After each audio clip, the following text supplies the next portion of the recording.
Welcome to the deep dive. We're tackling something really core to clinical work today.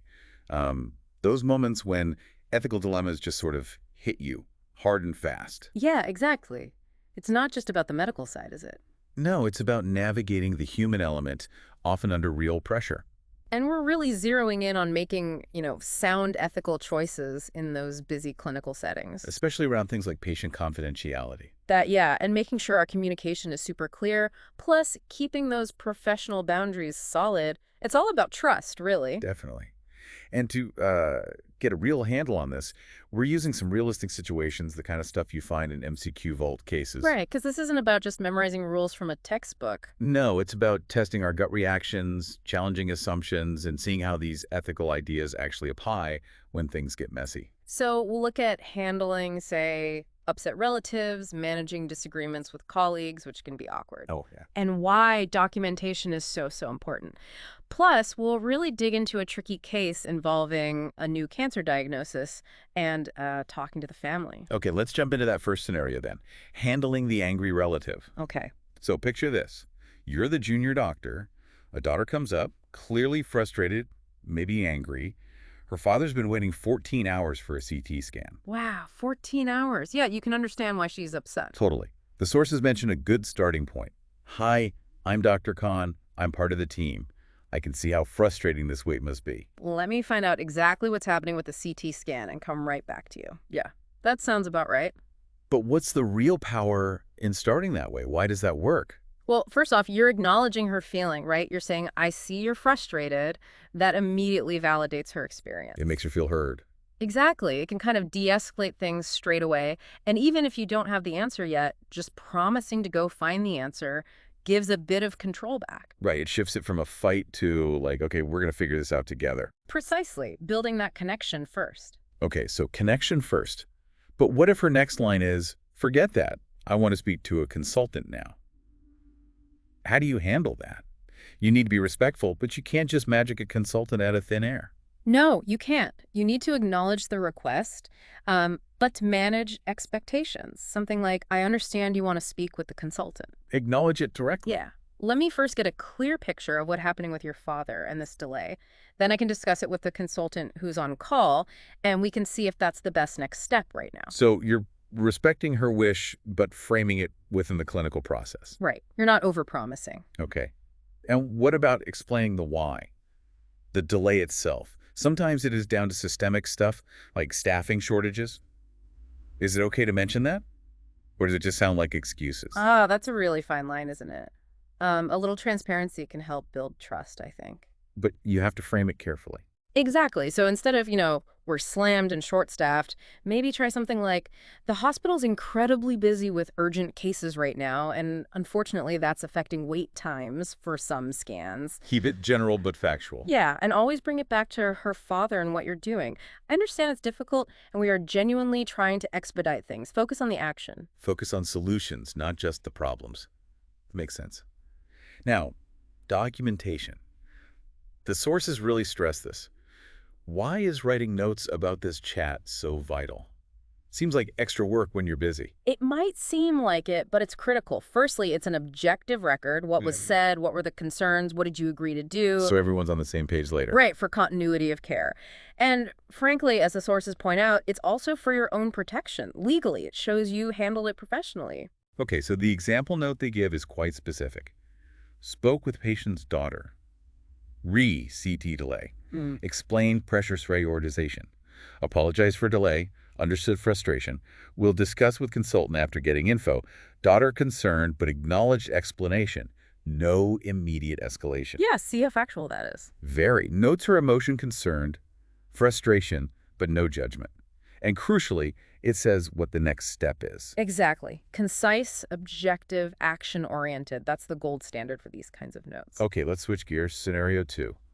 Conflict with colleagues. This one can feel even more personal sometimes. Oh, definitely, especially if it happens in front of a patient. Right.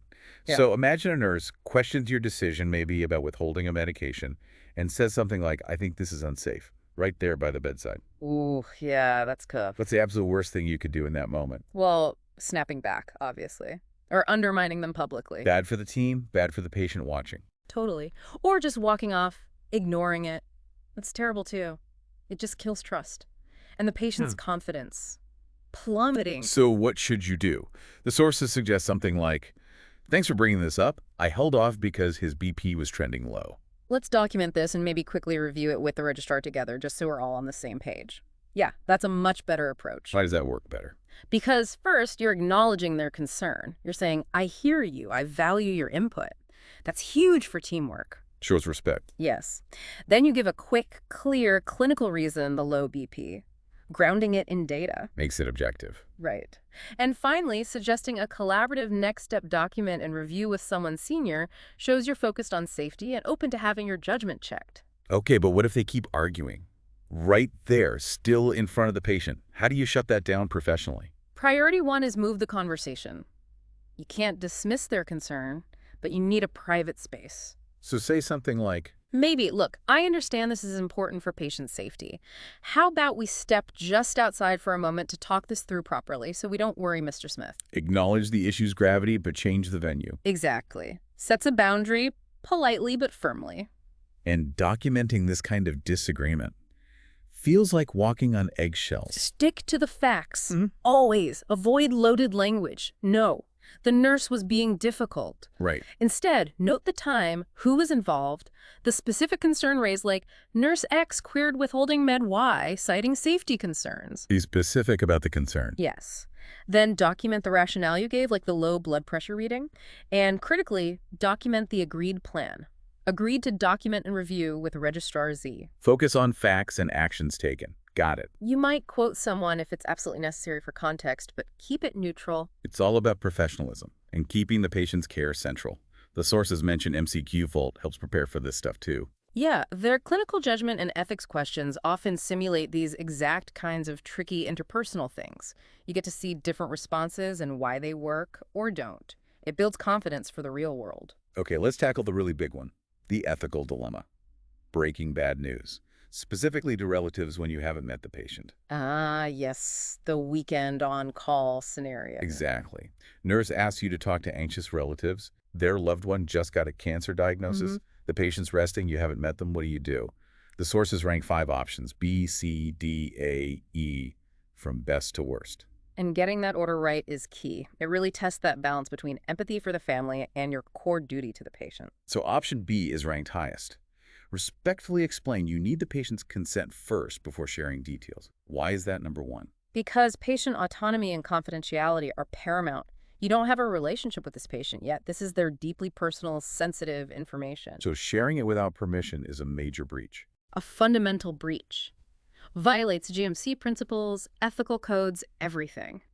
You must speak to the patient first, assuming they have capacity. Okay, then option C.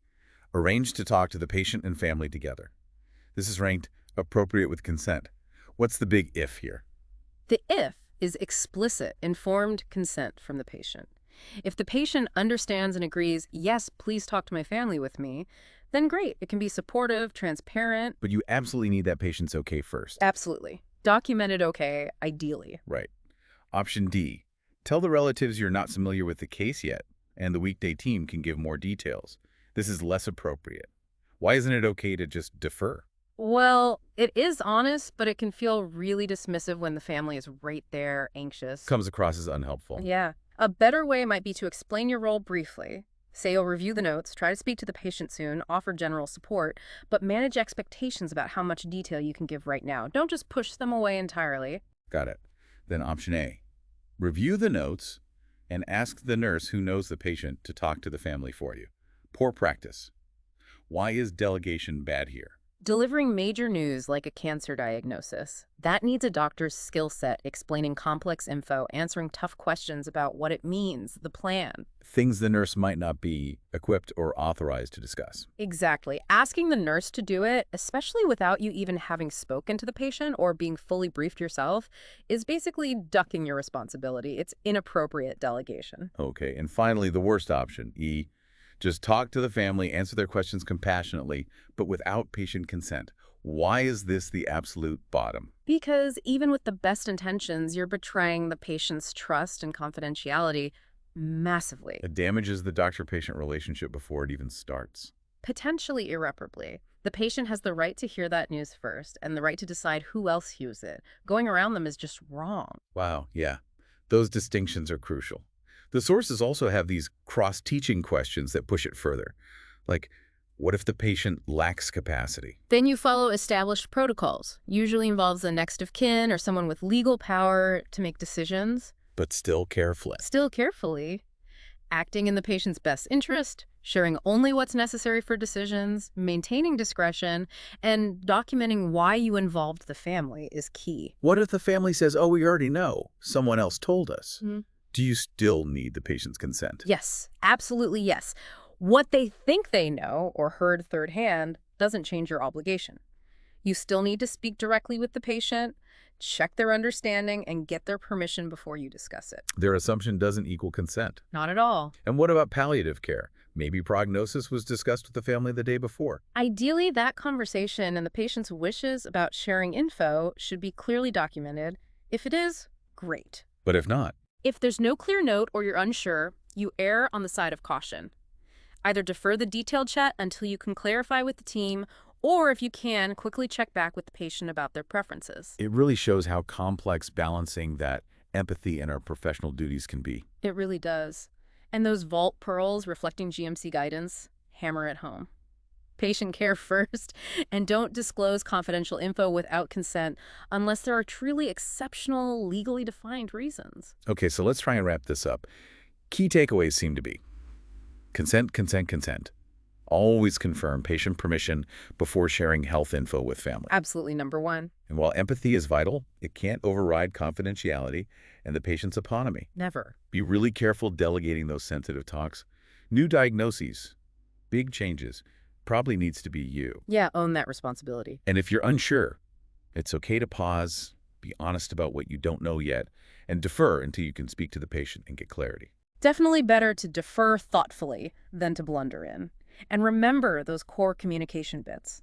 Listen first, talk second. Acknowledge emotions, but stick to the facts and ethical lines. Right. And document. It's your record, your protection. And maybe ask yourself, how would I want this handled if it were me or my family? That's always a good gut check. Ultimately, being a truly good doctor isn't just about the science, is it? It's navigating all this. Yeah. Permission, boundaries, trust. Every single interaction. Spot on. That's where the real art of medicine lies sometimes. So maybe something for you listening to think about is, how would you take these principles and apply them, not just in a neat scenario like we've discussed, but in those messy, unpredictable, real-world moments that really test your ethical compass?